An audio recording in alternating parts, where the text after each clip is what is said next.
Olá, agora vamos aguardar o Guilherme chegar.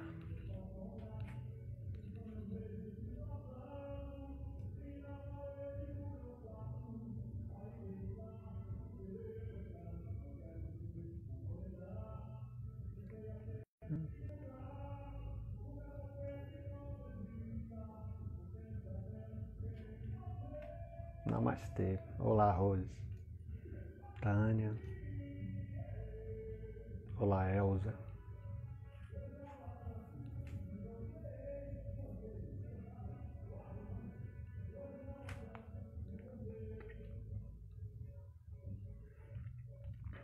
Hoje é dia de música aqui do lado de casa, aqui no prédio do lado.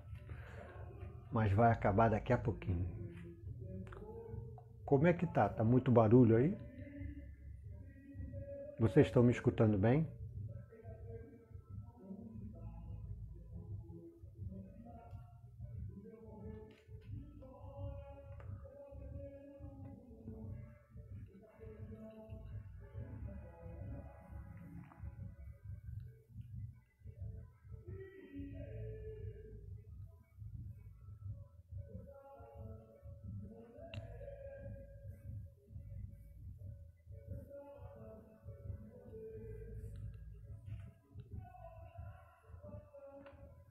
Vamos aguardar o Guilherme chegar. Daqui a pouco ele deve estar chegando.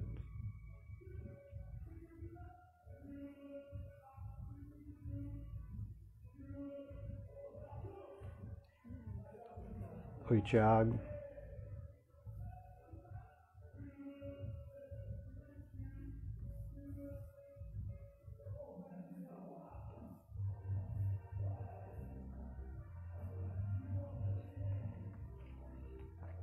É a primeira vez que eu faço uma live assim. Eu acho que é só esperar chegar aqui, né?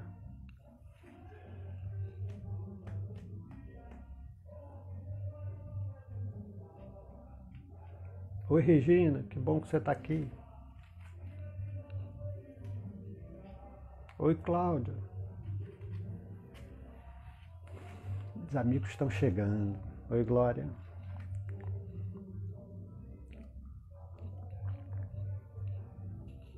Agora vamos esperar o Guilherme chegar, né? Oi, Jordan. Que bom, o pessoal tá chegando. Marta. Namastê. Oi, Juliana.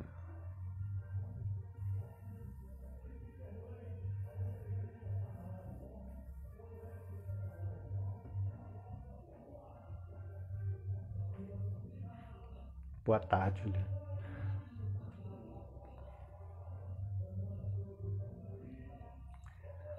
Vamos só esperar o Guilherme chegar.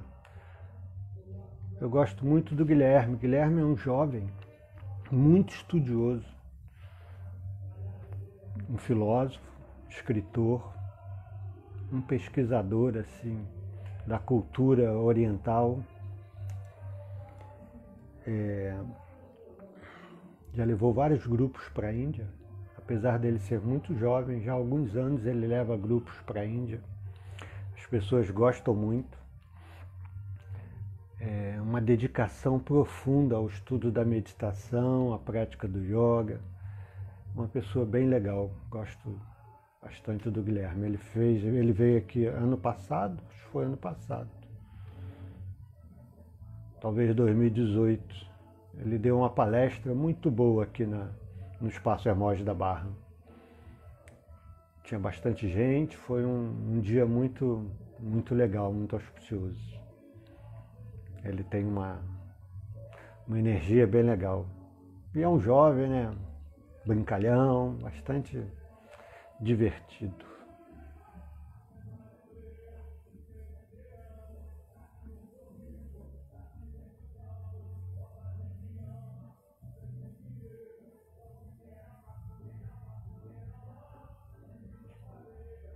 Falta ele chegar, né?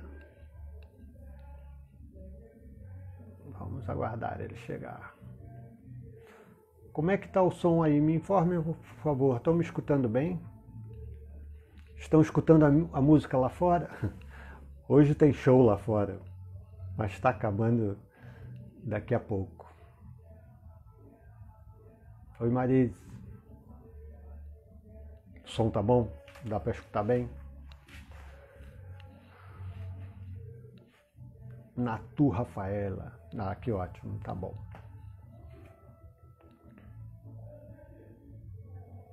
Tá bom. Instituto Hermógenes é o Thiago que tá aí no Instituto? Tá, obrigado. O som tá ok.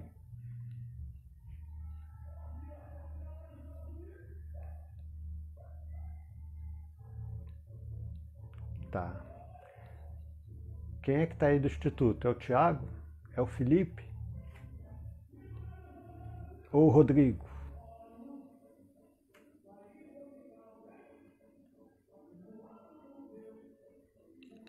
Acho que agora ele tá aqui.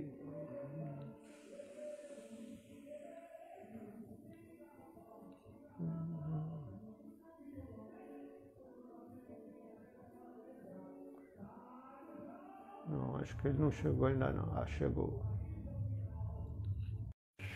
Estamos adicionando aí, acho que ele vai entrar aqui agora. Basta te adicionar, não é isso? Ah, olha ele aí. Olá. Olá! Oi, pessoal, boa tarde. Desculpa, Vlad. Com problema na conexão. Sem problema, agora estamos aqui. Namastê. Namastê. Muito bom ter você aqui. Eu tava tão desesperado tentando entrar que eu engasguei. Então pode se acalmar um pouco. Temos tempo. Ufa! Tudo bem, pessoal? Tudo bem, já temos algumas pessoas aí, temos 30 pessoas. Que legal! Vamos conversar um pouquinho sobre a importância da meditação e do yoga nesse momento, né? Eu acho que é um tema... Pega um pouco de água, por favor. A gente pode fazer um mantra para começar, né? Ótimo. Pode puxar. Om Sahana Vavatu Sahanau Bhunaktu Sahaviryam Karavavahai Tejasvinavadhitamastu ma vidvishavahai. Om Shanti Shanti Shanti Harihi Om Tatsat Om Shri Guru Bhyo Namaha. Que ambos sejamos nutridos, que ambos sejamos protegidos, que juntos alcancemos a coragem, que sejam luminosos os nossos estudos e que não haja ódio algum entre nós. Paz, paz, paz entre todos os seres. Namastê, gratidão. Namastê. Desculpa o atraso, pessoal. Estava com um problema na conexão. Nenhum problema. Então, deixa eu te falar um pouquinho o que nós estamos fazendo por aqui, né? Aqui o Espaço Irmão Instituto está com muitas atividades, com círculo de estudos, com aulas online. E o Espaço Hermógenes Barra, nós estamos com a meditação diária, 2 vezes ao dia, já há mais de 50 dias. Que legal. A meditação está com foco no amor e ternura. Nós agora estamos com introdução repetindo: entrega, confio, aceito e agradeço. E a meditação ela fica focada no amor e ternura, com base na bondade amorosa, né? Que legal. Com base na bondade amorosa. E há mais de 50 dias, 2 vezes ao dia, de domingo a domingo, tem sido um trabalho muito interessante e que tem ajudado muitas pessoas. Eu acho que o seu assunto, o seu tema, vai ser muito interessante, que vai contribuir para a compreensão da importância dessa prática. Legal. Seja bem-vindo. Muito obrigado. A gente pode fazer no final também uma prática da compaixão, se você quiser. Sem dúvida, eu acho que ele sugeriu terminar com uma prática. Bom, deixa eu só pedir... Traz o sino, por favor, para quando a gente for fazer a prática. E aí, por onde a gente começa? Fica à vontade. A palavra é sua. Não, vamos fazer disso uma conversa, né, Vlad? A primeira coisa que eu quero perguntar, quem roubou sua barba? Quem roubou foi... Outro dia eu falei isso. Ninguém me conhece sem barba, só a coronavírus. Foi o coronavírus. Nossa, eu nunca tinha visto o Vlad sem barba. Eu falei, meu Deus, o que aconteceu? Ninguém nunca me viu sem barba. Eu tenho barba desde os 15 anos de idade. Nossa Senhora! Primeira vez que eu tirei a barba. Para ficar em casa um pouco. Aham. Bom, Enfim. acho que é legal a gente sempre começar definindo o que que é e o que que não é meditação, né? Para que serve, como Uhum. ela funciona, e aí a gente vai desenvolvendo a partir daí. E aí entrar com o nosso tema, né? A importância do yoga e da meditação nesses nossos tempos, porque nós estamos vivendo um momento atípico. E saber lidar com a atipicidade desse momento, saber lidar com a inconstância do nosso momento, tem tudo a ver com yoga e com meditação. Porque yoga e meditação são as artes de olhar para a impermanência e não se afetar mais com ela. Ora, tudo no nosso Exatamente. mundo é impermanência, tudo no nosso mundo é atrito, conflito e compulsão e convulsão. Saber olhar para isso sem sofrer é uma atitude de sabedoria não só para uma mente avançada, mas para uma mente que quer se ver em paz e livre das constantes decepções que a gente passa no dia a dia. Eu costumo usar 3 definições rapidinho para dizer o que meditação não é. Eu digo que meditação não é autoajuda, não é terapia e não é religião. Por quê? Embora essas 3 coisas tenham lá seu papel na sociedade, meditação é uma outra coisa voltada para um outro fim. Então, meditação não é religião porque ela não é dogmática. Ela é uma investigação da própria consciência que você faz constantemente e dessa forma vai descobrindo devagar a resposta para a mais importante de todas as perguntas. Qual seja? Quem sou eu? Quem Quem sou eu? sou eu? O que eu estou fazendo aqui? Qual é meu real propósito e tudo mais. Ela também não é terapia, porque embora a terapia, essa sim, tenha um papel muito importante, sobretudo nesses nossos tempos fraturados, né, de coronavírus, a terapia, ela parte de uma eterna relação de sujeito e objeto, de uma relação dual. Eu e o outro, eu e meu terapeuta e eu e meus traumas. A meditação não faz isso. Ela vai tentar chegar no cerne do sujeito. Quem sou eu de verdade em contato com tudo. Então, o sujeito e o objeto deixam de ser 2 e passam a ser uma mesma realidade. Então, a meditação é esse esforço para se internalizar e se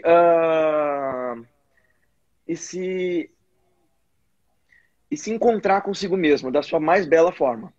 Meditação também não é autoajuda, porque autoajuda, como a gente conhece, dessa forma popular, que vem de banca de revista, ela tenta deixar a gente, todo mundo no mesmo molde. A autoajuda, se você olha lá nos livros de autoajuda, esses célebres livros, sei lá, 10 regras para a felicidade, 5 passos para ser mais feliz, fica parecendo que é tudo muito, muito encaixado, muito quadradinho, que o método funciona para todo mundo.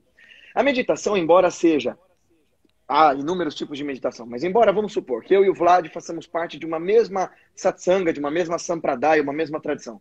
Embora eu e ele possamos fazer exatamente a mesma prática, a forma como essa prática vai evoluir em cada um de nós é completamente particular e diferente. E é necessário que seja assim, porque senão, como é que eu vou dar conta das minhas particularidades, da beleza da minha singularidade, se eu não for capaz de perceber resultados únicos a partir da prática que eu faço comigo?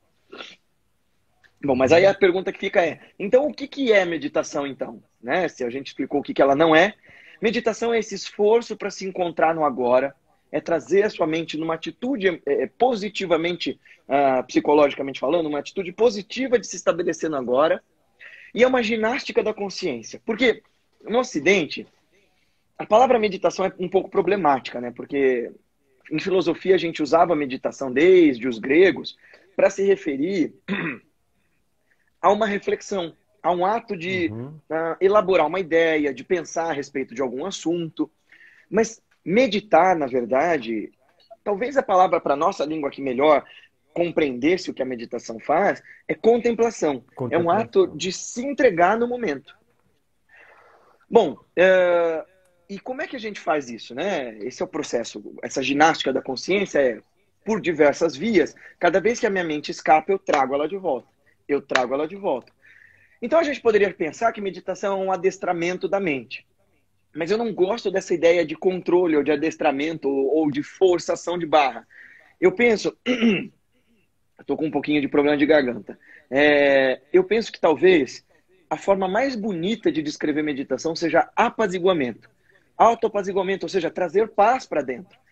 Porque paz é um treino, é um ato contínuo de tentar buscá-la e desenvolvê-la a cada instante, a partir do meu esforço e da minha melhor intenção para obter e construir essa paz dentro de mim e transbordar ela para fora de mim. Uhum. Perfeito. Quem está chegando aí agora, ó, vai se inscrevendo no perfil do Instituto, né, do Espaço Hermógenes da Barra, e vai mandando para seus amigos para a gente trazer mais gente para essa live. Sim, temos aqui 50 pessoas. É. E esse espaço de estar no presente, estar em paz, de apaziguamento, ele deve independer das condições externas, né? Eu preciso encontrar um espaço em mim que seja um espaço sólido para que eu possa me estabelecer nele, independente do que acontece externo, né? Fundamentalmente, sim. Porque se você não consegue desenvolver isso internamente, qualquer circunstância vai te derrubar. O meu grande acharya, meu grande professor, ele diz que muito do porquê que a gente não sabe lidar com as tristezas é porque a gente tão pouco sabe lidar com as alegrias. Quer dizer, a gente não tem nenhuma gerência interior. Então, quando vem um momento de felicidade, eu quero aproveitar daquilo de uma forma desvairada e descontrolada. E aquilo me esgota. E eu fico ansioso com medo de perder. Quer dizer, eu nem aprecio o momento de felicidade porque eu estou ansioso com a possibilidade dele acabar. Uhum. Então, de pouco a pouco, o amadurecimento da consciência é saber se colocar no aqui e agora e trazer de dentro aquela paz, aquela felicidade, aquele contentamento que você estava procurando fora. Uhum. As pessoas têm uma ideia também que a meditação é não pensar em nada. Esse é um grande erro, né? Ah, sim, Meditação é fundamentalmente. pensar dar um direcionamento à mente, né? Manter a mente unidirecionada. Então você tem um foco e aí Eu vai e vem, penso, né? Vlad, a Monja Coen fala sobre isso, né? Que meditação não é pensar, não é nem não pensar. É uma coisa que engloba as duas coisas e vai além delas. O vai além delas é justamente o samadhi, é justamente o êxtase, é justamente o estado meditativo. É para isso. Esse é uma coisa que hoje em dia, né, com toda essa propaganda do mindfulness, a gente que é da velha guarda, né, do yoga, eu digo, no meu caso, velha guarda, porque eu aprendi de uma forma muito tradicional, eu vim de uma sampradaya, de uma tradição parampará, a gente que faz o yoga tradicional, a gente sabe que isso não é ginástica, que meditação não é para você dormir mais dormir menos e trabalhar mais, que não é para você, sei lá, tem todas essas propagandas, né, que o mindfulness promove, que a meditação produz bem-estar físico, que a meditação produz bem-estar social. Tudo isso é verdade. Mas a meditação é para uma coisa muito mais profunda, é para esse algo a mais que a tua mente é capaz. Se a gente parar um minutinho para investigar, todos nós temos essa falta, essa ausência. Parece que eu sinto que falta alguma coisa, não sei dar nome, e a gente fica dando nome para essa falta. Ah, essa falta é a falta do carro novo, essa falta é a falta de um filho, de um namorado, de uma namorada, do marido, de uma esposa. Mas a gente vai conseguindo essas coisas são boas, mas ainda falta alguma coisa. A meditação tenta trazer justamente esse algo a mais, essa autocompletude, esse autoapaziguamento e esse contato e essa experiência direta com o sagrado. Eu tive esses dias fazendo uma live, Vlad, com um canal de amigos que fala de ginástica e tal, e eles são agnósticos, né? E eles falaram assim que o problema deles de não acreditar em algo mais sagrado, algo mais sublime, é que não existe evidência. A gente esquece que a meditação começou justamente para ter uma experiência direta desse sagrado. Pode chamar isso de Deus, de consciência Buda, de natureza Buda, de Nirvana, mas existe um algo a mais profundo, belo e verdadeiro que reside em você e que você pode acessar. Só que o caminho é longo. O caminho dói, demora e dá trabalho. Meu mestre sempre fala isso. O maior obstáculo para professores sérios de yoga, meditação, é a gente não está oferecendo nada fácil. A gente está oferecendo a verdade do sujeito. Olha, nós vamos te mostrar como é que você está e quem é você. E como é que você chega no seu eu real. Mas isso leva tempo. Uhum. Implica dedicação, compromisso, Sim, né? Comprometimento. sim. Eu gosto de falar dessa busca da meditação com esse grau de superficialidade. Assim, se você faz meditação para ter um emprego novo, eu gosto de dizer, você está tomando sopa de garfo, está utilizando o instrumento errado. Exato. Porque se profissionaliza que você vai ter um emprego melhor. Exatamente. É para encontrar esse vazio, né? Para encontrar essa completude que há em você, né? Que nada de fora vai te dar. Aí eu gosto de dizer, você está tomando sopa de garfo. E que não tem problema nenhum você cuidar da tua vida profissional. É exatamente o que você está falando, é cuidar das coisas certas com os instrumentos adequados. Porque a meditação ela é para um passo mais profundo e mais ousado da consciência, né? ela não é um simples ato de que eu quero ter um pouquinho de paz interior. Tudo bem, você vai usar os aplicativos de meditação, eles vão te deixar um pouco mais tranquilo, mas se você for capaz de lembrar que quem desenvolveu essas tecnologias, né, os mestres de todas essas tradições, que desenvolveram a meditação, essa tecnologia da consciência, eles fizeram isso porque eles estavam querendo a última resposta. Quem sou eu de verdade?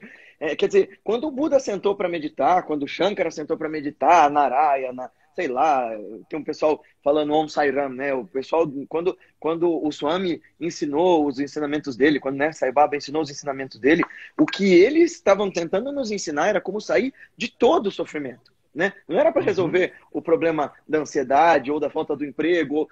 Não, eu quero entender por que é que eu sofro. Quem é essa mente que se permite traumatizar e sofrer? E como é que eu saio desse estado?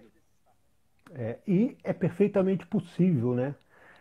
Não é uma especulação. Não. Já tem tempo suficiente, essas práticas já são maduras o suficiente para mostrar que é possível. O sofrimento é inerente, mas é possível você ultrapassar ele, ir além, transcender, né? Isso é real.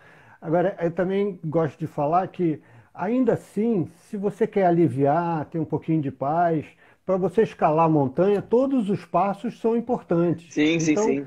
Devemos utilizar a meditação para aquietar um pouquinho, para começar a estar mais em si, para poder trilhar caminhos mais elevados na montanha, né? É aquela história, né? A gente não vai dizer para a pessoa não medite, porque não é para isso. Não, ela vai te fazer bem para exatamente o que você está procurando. Mas deixa eu te contar que tem muito mais, né? É como se a pessoa estivesse comendo as migalhinhas que caem da mesa de um banquete. A gente está comendo as migalhas que caem no chão e está achando aquilo delicioso. E alguém te fala, escuta, levanta a cabeça porque tem um banquete na sua frente. Você não precisa comer migalha. Né? Ou então está procurando remédio pelo efeito colateral, né? Exato. e aliás, é sobre isso, né? Esses efeitos super positivos da meditação, você despertar uma capacidade intelectual melhor, uma agilidade de raciocínio, uma capacidade de responder às situações, tudo isso a meditação traz, mas é efeito colateral. O que ela produz de verdade, num primeiro momento, é um profundo estado de aquietamento e paz. Isso, perfeito. E o que você diz sobre a importância nesse momento de aflição, né? Bom, fundamentalmente, nesse exato momento, fazer as práticas. Vamos falar, por exemplo, do yoga, que é algo que nós dois somos apaixonados e, né, você tem uma longa vivência com um grande mestre de yoga e hoje se tornou um mestre por excelência também. O yoga, ele faz a gente entrar e sintonizar e harmonizar o nosso corpo. Quer dizer, boa parte dessa nossa cultura, sobretudo essa nossa cultura de super tecnologia e tal, tira a gente do nosso próprio corpo o tempo todo. A gente se pensa só aqui, né? A gente se pensa uma cabeça com uns adereços embaixo. O yoga traz a gente de volta para o nosso corpo de uma forma que você habite encantado consigo mesmo, sua própria natureza. E o yoga, nesse caso, o Hatha Yoga, vamos falar do Hatha Yoga especificamente, porque, né, yoga é meditação. Você pegar as definições clássicas, yoga e meditação são sinônimos. Mas o Hatha Yoga traz essa capacidade de você meditar com o corpo. Nesse momento, fazer essa meditação com o corpo, a meditação dinâmica ou a meditação estática, né, qualquer modalidade de yoga, vai trazer para nós 3 coisas muito importantes. Primeiro, autocontentamento. Quer dizer, você consigo mesmo está sempre em paz, o que a gente chama de santosha, né? E é muito importante, porque se você não tem alegria de viver, independente das circunstâncias, não importa em que paraíso que você viva, você vai estar sempre internamente no inferno. A segunda coisa muito importante, ela vai dar condição dinâmica para o nosso corpo e para o nosso metabolismo, para dar conta do processo intenso que a gente está vivendo. E a terceira, e talvez mais importante, é um aspecto psicológico, que é aquilo que Shri Krishna nos ensina na Bhagavad Gita. Olha, os frutos das ações não nos pertencem. Portanto, o que nos cabe nesse momento tenso que a gente está vivendo e denso é agir da forma mais consciente, lúcida, calma e paciente que a gente pode, sem esperar que por causa da minha meditação amanhã eles achem a vacina, ou sem esperar que amanhã acabe a quarentena. Não, eu vou viver cada momento disso com plena lucidez e consciência, porque eu não tenho outra opção. Nós temos... É bem óbvio isso, né, Vlad? A gente tem uma encruzilhada diante de nós. Ou a gente atravessa esse momento obtendo paz de espírito e lucidez para dizer, olha, é uma situação grave, tem muita gente sofrendo. Graças a Deus eu tenho o privilégio de estar na minha casa acompanhando uma live no Instagram. Se você está fazendo isso agora, você é muito mais privilegiado do que a vasta maioria dos seres humanos na Terra. Ou você se desespera. E se desesperar não vai fazer a coisa passar mais depressa. E é uma encruzilhada que você tem escolha, né? É, É exato. importante que as pessoas saibam que tem escolha, né? E qualquer escolha envolve trabalho, né? Dá trabalho. Quais são os três princípios? Dói, Dói, demora e dá dá trabalho. trabalho. Dói, demora e dá trabalho, sem dúvida. É importante que todos tenham essa consciência, né? O professor falava... Bom, o professor era um exemplo de... O professor Hermógenes era um exemplo do efeito do yoga, né? Uma pessoa Uhum. autêntica, simples, sempre feliz, né? A exuberância da alegria e da felicidade, e era capaz de perceber e dar beleza às coisas mais simples e pequenas, né? Ele tem uma poesia que ele fala da pequena flor azul na beira da estrada. As pessoas passam, não te ver, mas eu vou ficar aqui um pouquinho com você. Então desenvolve esse olhar para o simples, para o pequeno, para o dia a dia, e que Uhum. torna possível, né, você viver o presente e encontrar alegrias e felicidades. O professor Hermógenes foi uma pessoa que, graças a Deus, eu tive o privilégio de conviver muito próximo, né? Uhum. Uma pessoa exuberante em alegria, em diversão e em autenticidade, né? Sempre vivendo o momento presente. E Tinha ele uma talvez época, nos ensinou... Oh, desculpa, por favor. tinha uma época que me chamava muita atenção. Eu ligava para a casa dele de manhã, ou ligava de tarde, ou ligava à noite. Ele atendia o telefone precisamente. Bom dia, em que eu posso ajudar? Ou boa noite, em que eu posso ajudar? Se Caramba, era no fim da... Isso me chamava a atenção, o que me chamava a atenção da presença dele, né? Ele que estava legal. sempre presente, situado no momento presente. Isso era uma coisa que me chamava a atenção.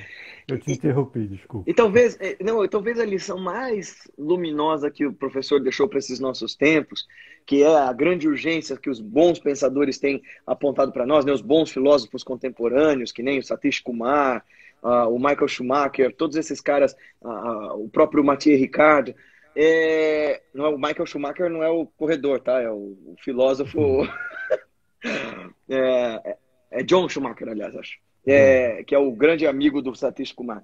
O que esses filósofos todos têm nos falado é o que o professor Hermógenes falava desde lá de trás: viver simples é sinônimo de felicidade. Quer dizer, Uhum. a gente olha isso na vida do professor como um exemplo, né, Vlad? Porque ele tinha condições de ter sido o nome do yoga, ele foi o nome do yoga mais famoso, e ele poderia ter se despontado, né, riquíssimo e feito um super marketing em cima de si mesmo. Isso nunca aconteceu. E não é porque haja algo errado de você fazer sucesso. É só que o professor ele entendia, me parece, que simplicidade e felicidade elas andam muito próximas, né? Sim, E agora sim, essa sem dúvida. situação do coronavírus nos tem mostrado que, de fato, nós vamos ter que aprender a desenvolver um modo de viver, de pensar e de agir mais simples. Nós vamos ter que pensar suficiência, né? O quanto que o que eu digo que eu preciso, eu de fato preciso, ou eu só quero.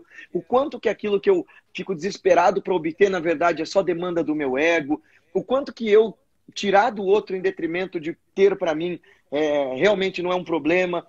Esse é o momento da gente perceber suficiência. Quanto é que eu de fato preciso em detrimento do quanto eu quero. Uhum. O professor falava do Santosha, Uhum.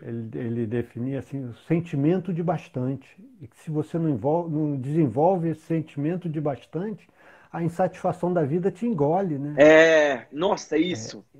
E esse aspecto de suficiência é muito importante. Suficiência e colaboração. O coronavírus vai, eu vou usar a palavra, vai impor que Sim, nós tenhamos essa percepção, né? Nós vamos precisar aprender o sentimento de suficiência e o comportamento colaborativo, que sim, ainda sim. estamos muito distantes, né, do comportamento colaborativo, mas isso vai ser necessário, né?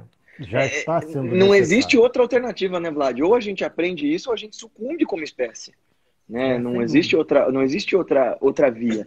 E nesse sentido, a meditação também.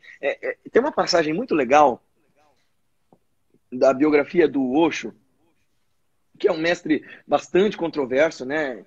Eu tenho ressalvas em relação a alguns ensinamentos, mas teve uma coisa muito legal que ele falou lá, que eu nunca me esqueci, que eu achei bacana.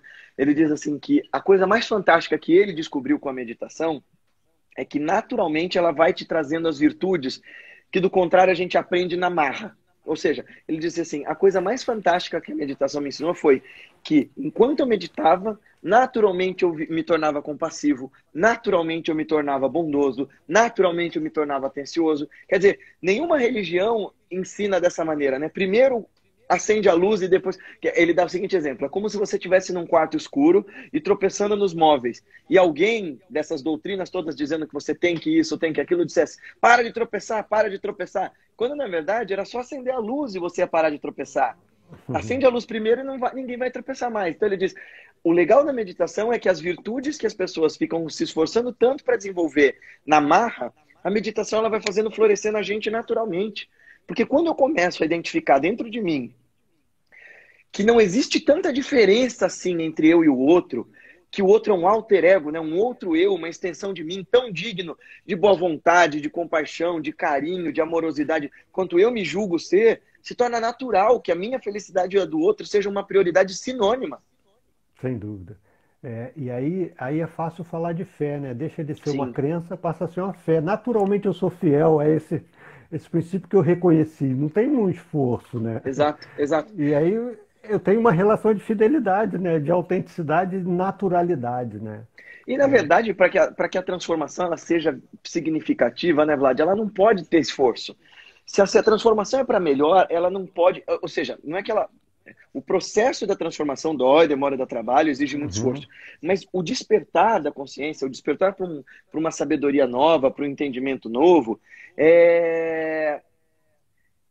ele não pode exigir de nós mais sofrimento do que a gente já tinha antes dele. Sim, não é à toa que o Patanjali define o asana, a postura, como firme e confortável, né? Exato, Tem que ter estável, uma confortável. firmeza, Exato, exato, exato. tem que ter a estabilidade e o conforto. Se E o que ele for, diz, no sutra seguinte é ainda mais significativo, né? Que a perfeição dessa postura estável e confortável você atinge quando há um completo relaxamento do esforço e uma habitação no pensamento do infinito. sim, define tudo, né? Tem um comprometimento, tem uma presença, uma continuidade, ainda vai dizer que tem que ser contínuo, ininterrupto e com ardor, né? Exatamente, exatamente. E aí nós vamos entendendo que é um caminhar, né? É um caminhar, mas é um caminhar por uma estrada que tem muitas flores, sombra e água fresca também, né? Eu tenho um caminho constante, né? Mas não é só esforço sem Não é ser só nenhum aridez, né? respaldo, né? Não Não é é só só aridez, aridez. isso. É. Isso. Aliás, esse caminho tem tantas belezas, dentre as quais a possibilidade de encontrar gente que sintoniza na mesma frequência, que nós somos fruto disso, né? Minha amizade com o Vladimir e com o Tiago no Instituto veio da nossa paixão pelos mesmos, nossa mesma paixão por essa busca árdua do si mesmo a partir do yoga, a partir das tradições espirituais, né? A gente acabou, em tantos outros encontros que a gente faz, essas 60 e poucas pessoas com a gente, nós todos estamos lindamente sintonizados. Num sábado à tarde, veja só, né? Onde a gente poderia estar dormindo ou fazendo tantas outras coisas, a gente está aqui nesse exato momento falando do que nos transforma, do que nos faz bem, do que encanta a vida. Isso não Do pode que ser nos, um caminho só de aridez, né? sem dúvida, do que nos aproxima da simplicidade, né? É. Vida simples, pensamento elevado, né? Uhum. E agora numa prática, num estudo, eu acrescentei vida simples, pensamento elevado e ousadia amorosa. Desenvolver uma ousadia de poder amar, né? Uhum. E aí, pessoal, tem um monte de gente com a gente. Vocês têm alguma pergunta, alguma coisa que vocês queiram comentar? A gente pode responder também, né, Vlad? Isso, claro. Ó, o André Aberto aí falou, o para as professor perguntas. Hermógenes é e sempre será um exemplo a ser seguido, de fato. Sim, e é um exemplo, um grande exemplo a ser seguido, né? Difícil de botar totalmente em prática. Então, Ah, então, talvez porque a gente gosta de se distrair, né? Eu falei, tem um livro muito legal da Tenzin Palmo, aquela mestra budista, chama-se A Caverna na Neve. E ela comenta assim que a razão de nós não sermos iluminados é porque somos preguiçosos. A gente fala que quer ser iluminado, mas de fato não queremos. Partes da nossa mente quer ser iluminada. Mas a gente não se uhum, dedica de verdade àquilo. quando se fala, ela fala, quando se fala em renúncia na prática espiritual, não estamos falando de abandonar a casa ou os amigos, a família. Isso é até relativamente fácil. Quando falamos da verdadeira renúncia, o que se quer aqui é abandonar os nossos pensamentos tão queridos, as nossas memórias, o nosso jeito padrão de ser. E isso é difícil, né? Abandonar aquela mesma maneira de ser e agir. Bom, seria fácil que a gente fizesse isso num instante, se a gente se permitisse agir de uma maneira mais lúcida e consciente no presente. Mas a gente não faz. Ó, acho que é o Tiago que está aqui, ó. Ele está colocando entrego, confio, aceito e agradeço no perfil do Instituto Hermógenes. Prática e desapego. Talvez seja o Tiago. Pode ser também o Rodrigo, lá da Austrália. Ah, que legal. Que é quem coordena o Instituto, né? Ah, que legal. Eu não sei quem está lá. Mas é isso.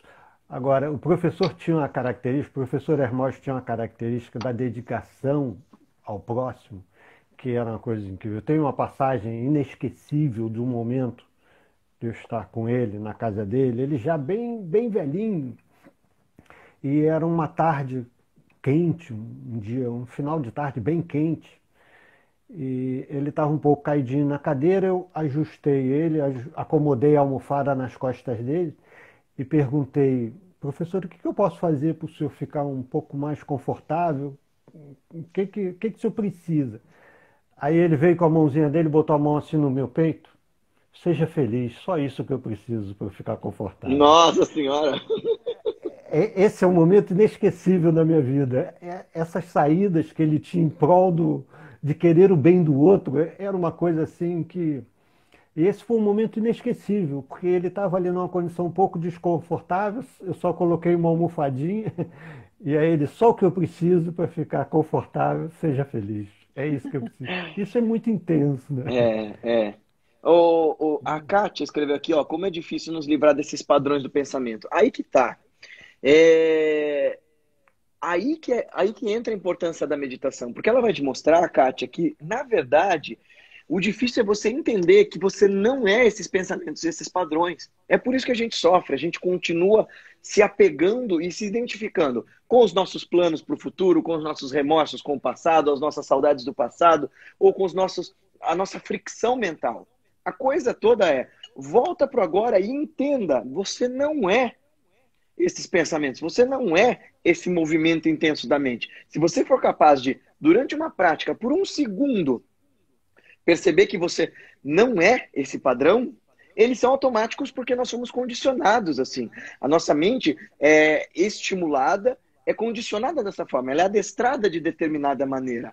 Mas como todo adestramento, ele pode ser rompido, dependendo do descondicionamento. É isso que eu gosto de falar também, Vlad, que meditar e praticar, né, o yoga e a meditação, é um pouco de descondicionar e descongestionar a mente. Né? Você tirar a poluição. O descondicionamento é fundamental, né? O processo é isso, né? Tirar esses condicionamentos que nós vamos adquirindo no decorrer da vida.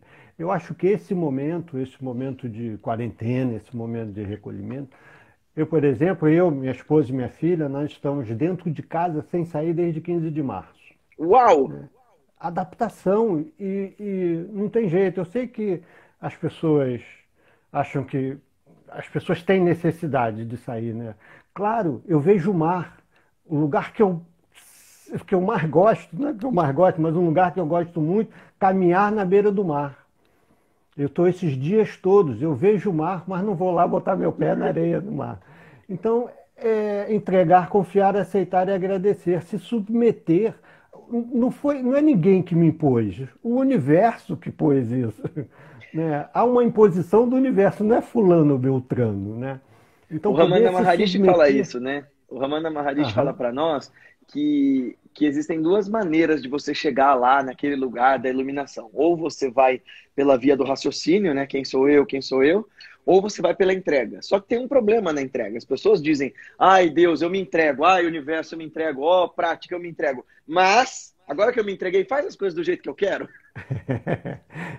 Não existe, né? Não tem essa entrega. Aí o Jacques Antunes, no filme do Professor, fala assim, só que nesse momento é entrega mesmo. Nesse momento, você pede uma coisa você entrega esperando alguma coisa, a coisa vem diferente. E vem uma burdoada. E você tem que entregar mesmo e aceitar, né? Por isso a aceitação. Não dá Ó, para barganhar. exato, Não dá para exato. barganhar. E teve uma Aliás, pergunta. né, essa mudança que a meditação produz, ela vem justamente de quebrar com esse nosso estado mimado de querer tudo para agora, do jeito que a gente bem entende, né? As coisas são como são e eu me mantenho em contentamento, independente delas serem diferentes da forma como eu gostaria que elas fossem. Uhum, Tem algumas exatamente. perguntas, né? Tem Ó, alguém aqui, qual era a impressão dele de Sai Baba e da Índia?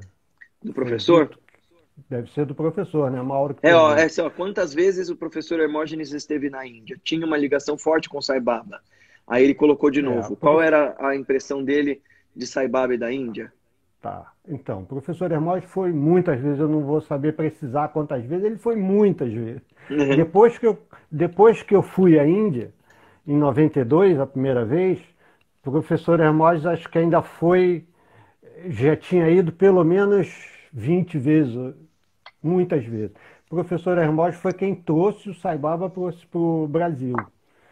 Ele teve a primeira vez, a Maria, a esposa dele, se encantou e ele sempre foi uma pessoa, um investigador. Então ele nunca comprou as coisas simplesmente. Ele sempre foi um investigador. Ele esteve com Sai Baba, teve lá suas impressões e começou a pesquisar e investigar. E na segunda vez ele se identificou com Sai Baba e aí ele foi o primeiro livro traduzido aqui no Brasil, O Homem dos Milagres, foi o livro traduzido pelo professor Hermógenes. Depois ele traduziu mais alguns livros. Então a organização Sai Baba começou com o professor Hermógenes aqui no Brasil. E ele acompanhou o trabalho todo o A gente tempo. pode dizer que ele era devoto, né? Ele era um grande devoto do Sai Baba, né? O Um rapaz grande perguntou devoto do Sai Baba. qual que é a Totalmente impressão devoto de dele, Sai né? Baba. Um servidor de Sai Baba. É. Fundou Ó, o centro, fundou a organização. Vamos. aqui tá dizendo aqui, o Espaço Pilates Friburgo está dizendo, temos que entender que não somos escravos desse pensamento. Exato. A meditação pode ser aliada com a psicoterapia, certo? Sim, necessariamente deve. Você não pode abandonar um por causa do outro. Naturalmente, elas são atividades complementares, são diferentes, e dependendo do processo de autodescobrimento, de transformação ou de autossuperação pelo qual você está passando, você vai se beneficiar muito de manter os dois acontecendo ao mesmo tempo, ou em algum momento você vai simplesmente superar a necessidade da terapia, mas isso é quando o teu terapeuta te der alta, né? Quando você achar que teve, né? Essa relação do escravo, de maneira nenhuma, o que nós queremos é deixar de sermos escravos, né?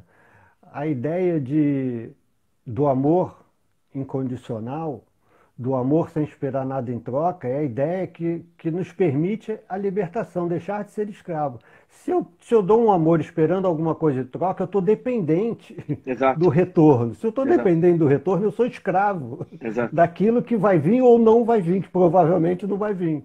Então, ao contrário, o que nós queremos é a liberdade, deixar de Uhum. sermos escravos. Porque hoje nós somos muito mais escravos na dependência de um retorno, né? Seja um sorriso, seja um, um agrado, seja qualquer coisa, né? Então, o Exato. caminho é inverso, é deixar de ser escravo, é a libertação, né? A Rosane Pinheiro colocou: como manter a serenidade diante de uma grande adversidade, uma tragédia? Então, Rosane, qualquer resposta rápida que eu te der para isso não vai dar conta do tamanho, da enormidade dessa pergunta. O que eu posso te dizer é que todas essas práticas foram desenvolvidas para nos ensinar essa educação emocional que nos permita, de tal sorte, ter paz de espírito e autocontentamento, que quando a vida me forçar, dizendo, olha, o Swami Vivekananda tem um ensinamento sobre isso, né? Que a meditação, ela nos leva a um estado de domínio tão grande sobre o nosso corpo, que quando nossos olhos dizem, veja que beleza essa flor, eu digo, não olho. Suas narinas dizem, ó, sinta esse belo perfume, eu digo, não cheiro. Perceba esse belo toque, não percebo. E aí, quando a vida vier dizer para mim, agora sofra e chore, miserável, porque eu tirei seu filho, você diga, eu não sofro. Ele está nos dando uma pista o seguinte, daquilo que eu falei lá no começo da live. Muito do porquê que a gente não sabe lidar com as nossas tristezas é porque não sabemos lidar com as nossas alegrias. Se nós formos capazes, então esse é um primeiro passo importante, se nós formos capazes de lidar com equanimidade, com a mesma serenidade e presença, diante de momentos super felizes, como a gente lida com momentos normais, a gente vai começar a ser capazes de lidar também com equanimidade em momentos de tristeza e de decepção.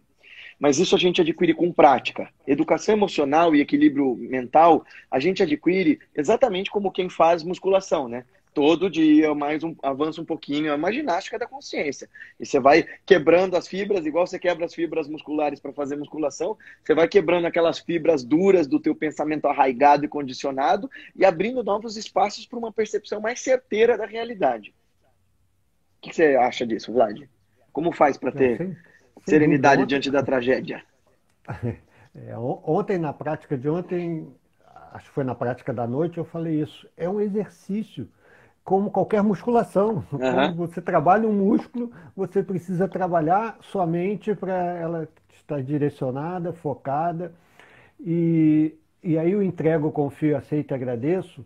Esse aceitar, ele passa por aí. A diversidade, a vida, vai trazer dores e sofrimentos. E nós precisamos aceitar, isso está inerente à vida.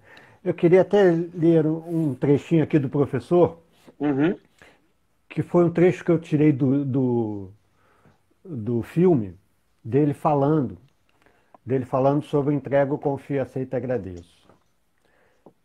Se você sofre, meus parabéns. Essa é uma frase do professor, né? Porque é uma tese que tenho defendido há anos para ajudar as pessoas, a todos os seres humanos, a enfrentar a coisa que é inevitável no existir, que é o sofrer. É inevitável. Foi um grande desafio eu ter que provar que aquilo que eu tenho dito é verdade. Que esse nosso encontro contribua para que cada um de vocês aprendam e pratiquem a superação. A essa superação. Que cada um de vocês passe a viver a auto-entrega e assim vivam sempre o entrego, confio, aceito e agradeço. Então essa superação está vinculada à capacidade do entrego, confio, aceito e agradeço. E aceitar o sofrimento que é inerente à vida, né?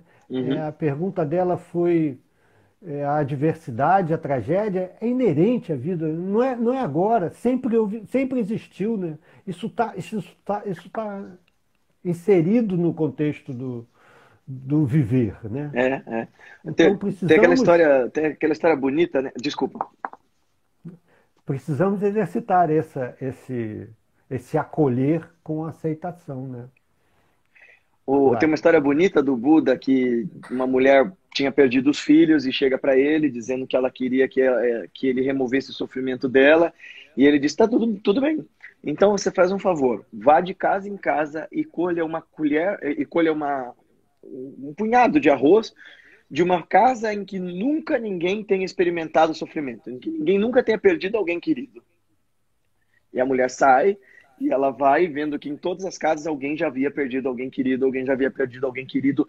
E aí ela entende o que o Buda queria mostrar para ela. Nossa, essa é uma condição inerente ao sofrimento. O sofrimento é uma inerente condição do ser humano. Portanto, ou eu desenvolvo estrutura e sabedoria interna, ou eu vou continuar vítima das circunstâncias, né?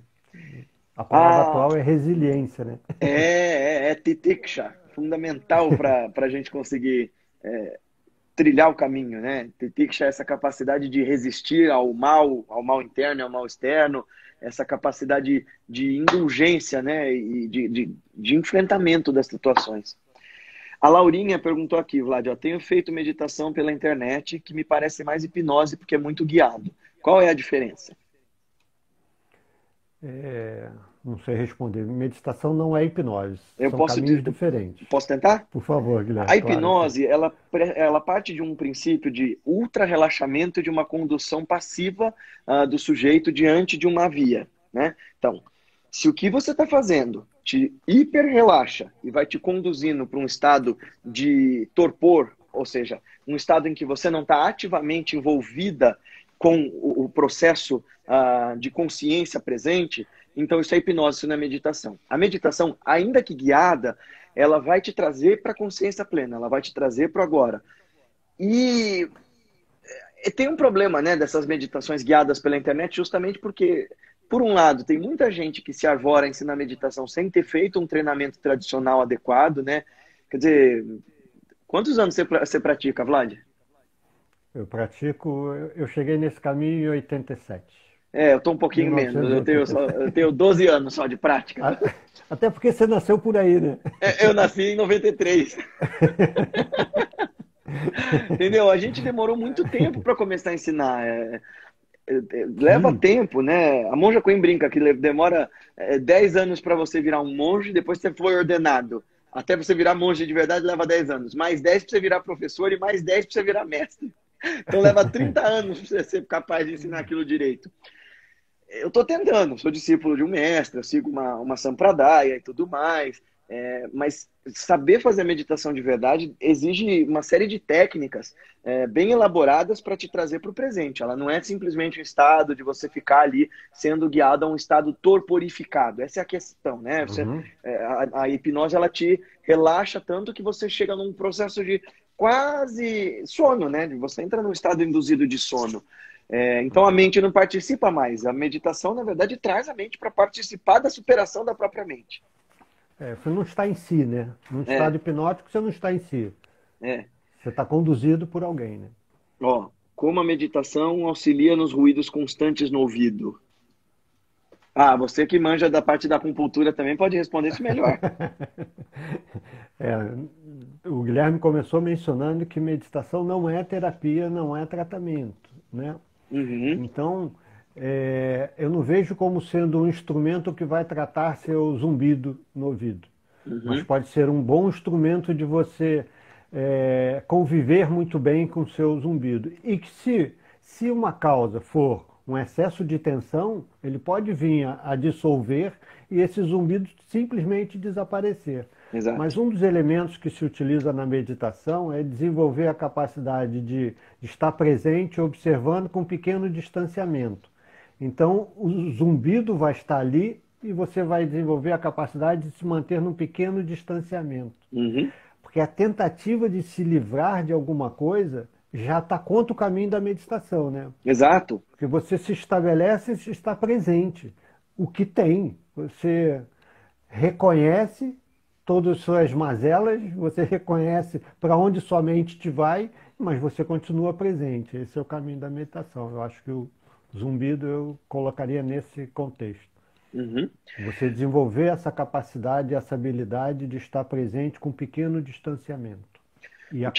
O Thiago perguntou aqui para nós, né, se a disciplina é importante. Bem, se o caminho dói, demora e dá trabalho, a única coisa que faz ele valer muito a pena e o resultado aparecer são os dois elementos que o Patanjali, de novo, coloca como essenciais para o resultado da prática, que são Abhyasa e Vairagya, né? Abhyasa é a entrega e Vairagya Abhyasa é disciplina e Vairagya é a entrega.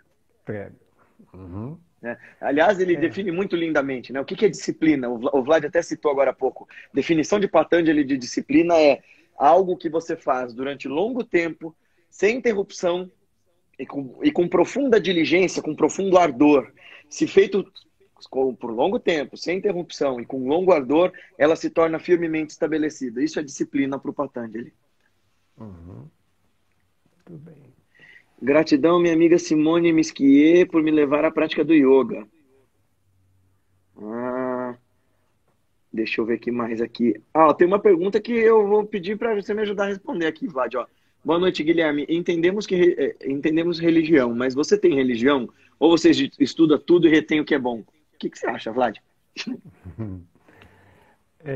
Eu tenho religiosidade, não tenho religião. Eu não participo da instituição religiosa.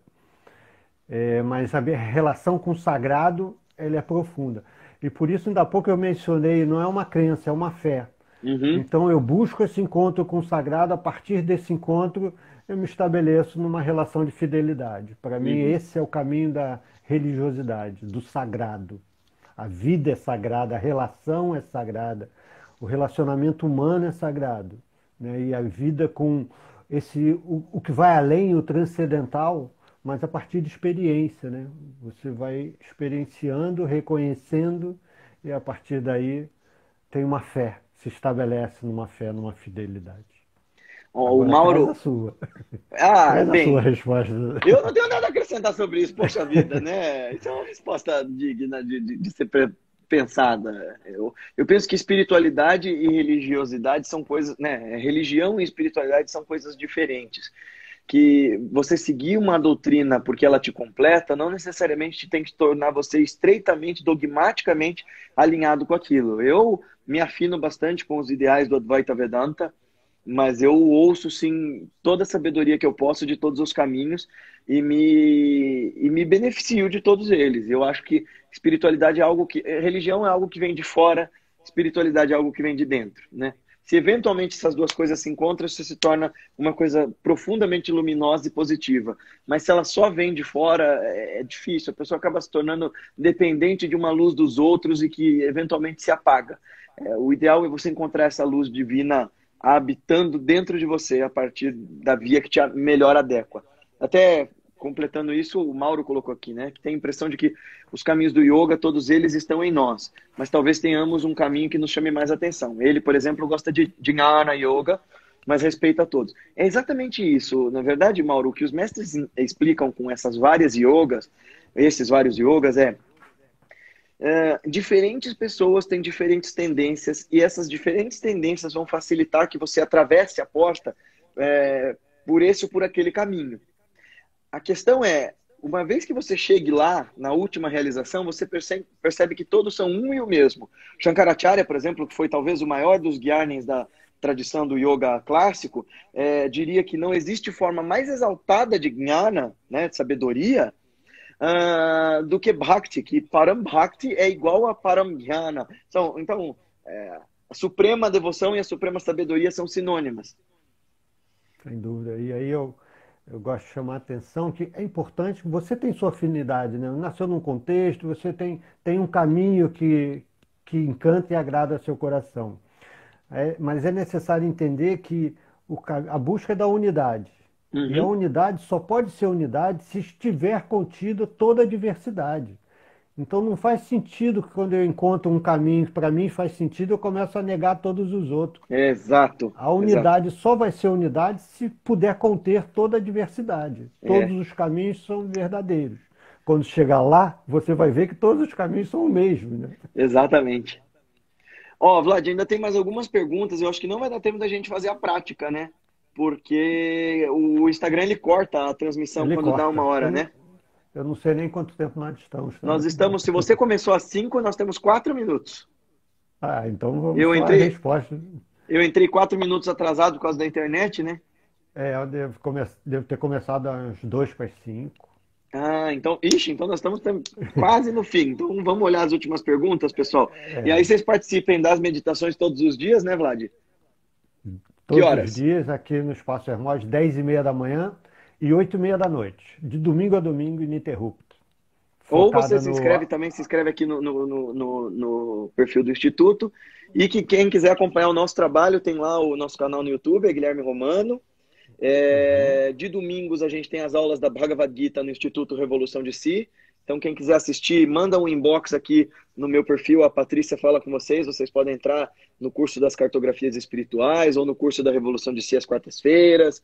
Ou o que mais? Tem as lives. Amanhã tem live lá no canal com o professor Marcos Rojo. Professor Marco Rocha. Amanhã nós temos a live, o Instituto Hermós tem a live com a Monja Coen. Olha que legal! Dá para acabar um e entrar pro outro, né? Aham, Três aham. horas é a Monja Coen e 5 horas é o Marco Rocha, né? Com você? É, Dá para sair de um para o outro. E exatamente. terça-feira eu vou estar iniciando um curso Administrando o Estresse. Terça-feira vão ser 6 encontros. Quem quiser, tá aí. Então amanhã Talvez. nós estamos com um dia muito bom. Exato. Monja Coen e Tiago Leão, no Instituto Hermós, seguido de vocês. Faltam 28 segundos. Acho que vamos Olha, encerrar com o Shanti. então tá. Pessoal, quem tem as perguntas pode deixar pra gente responder numa próxima live, né, Vlad?